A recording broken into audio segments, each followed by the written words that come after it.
Master minds commerce చదవాలనుకునే 10th inter విద్యార్థుల తొలి ఎంపిక.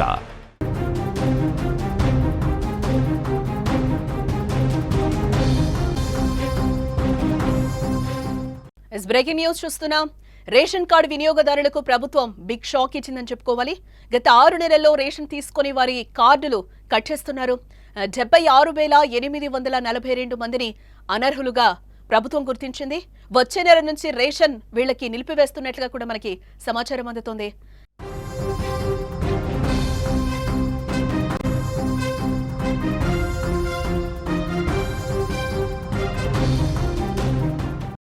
గత 6 నెలల్లో రేషన్ తీసుకోవడం లేదా? అయితే మీ కార్డు పోయినట్టే. అవును, రేషన్ కార్డు వినియోగదారులకు తెలంగాణ ప్రభుత్వం బిగ్ షాక్ ని ఇచ్చింది. గత 6 నెలలుగా రేషన్ తీసుకుని 76,842 మంది లబ్ధిదారులను అధికారులు అనర్హులుగా గుర్తించారు. త్వరలోనే వీరిని రేషన్ లబ్ధిదారుల జాబితా నుంచి తొలగించి ఉచిత బియ్యం కోటాను నిలిపివేయబోతుంది ప్రభుత్వం. కేంద్ర ప్రభుత్వం 6 నెలలుగా రేషన్ తీసుకుని వారి వివరాలను రాష్ట్ర ప్రభుత్వానికి పంపగా పౌర సరఫరాల శాఖ వాటిని జిల్లా కలెక్టర్లకు పంపడం జరిగింది. మండల స్థాయిలో రెవెన్యూ యంత్రాంగం ద్వారా స్థానిక విచారణ జరిపి అర్హులను అనర్హులను గుర్తించారు. అనర్హులుగా తేలిన వారిలో 60% మందికి పైగా వలస వెళ్లిన వారు, మరణించిన వారు లేదా 2 వేర్వేరు రేషన్ కార్డులో పేర్లున్నవారు ఉన్నట్లుగా గుర్తించడం జరిగింది. అయితే అనర్హులుగా తేలిన వారిలో ఎక్కువ మంది హైదరాబాద్, రంగారెడ్డి, నల్గొండ, మేడ్చల్ జిల్లాలకు చెందిన వారు ఉన్నట్లుగా సమాచారం. ఈ ఏరివేత ద్వారా రేషన్ వ్యవస్థలో పారదర్శకతను పెంచాలని ప్రభుత్వం లక్ష్యంగా పెట్టుకుంది. అందులో భాగంగానే అనర్హులకు రేషన్ నిలిపివేయాలని భావిస్తోంది. ఇప్పటికే లిస్టు రెడీ కాగా వచ్చే నెల నుంచి ఆయా లబ్ధిదారులకు రేషన్ నిలిపివేయనున్నారు.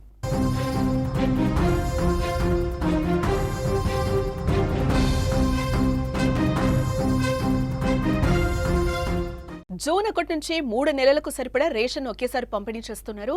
రేషన్ కార్డు హోల్డర్స్ దేశవ్యాప్తంగా ఎక్కడైనా రేషన్ షాపుల్లో తమకు కావాల్సిన సరుకులు తీసుకునే వెసులుబాటు ఉండడంతో వలస వచ్చిన వారు హైదరాబాద్లోనే తీసుకుంటున్నారు.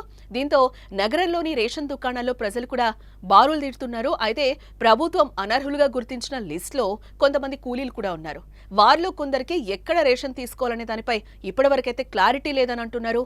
తెలంగాణ రేషన్ షాపుల్లో వేరే ప్రాంతాల వారికి రేషన్ ఇవ్వకుండా ఇబ్బందులు పెడుతున్న సందర్భాలు కూడా మనకు కనిపిస్తున్నాయి.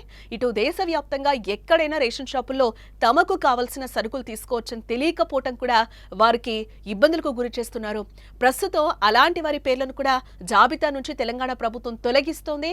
ఇటు మరోవైపు రాష్ట్రంలో కొత్త రేషన్ కార్డుల జారీ ప్రక్రియ కూడా మొదలైంది. ఇప్పటికే పలువురికి కార్డులు కూడా మంజూరయ్యాయి. త్వరలోనే కొత్త రేషన్ కార్డు లబ్ధిదారులకు కూడా రేషన్ పంపిణీ ప్రారంభించనున్నట్లుగా తెలుస్తోంది. అర్హులుగా ఉన్న ప్రతి ఒక్కరికి కూడా రేషన్ ఇస్తామని కూడా ప్రభుత్వం చెప్తోంది.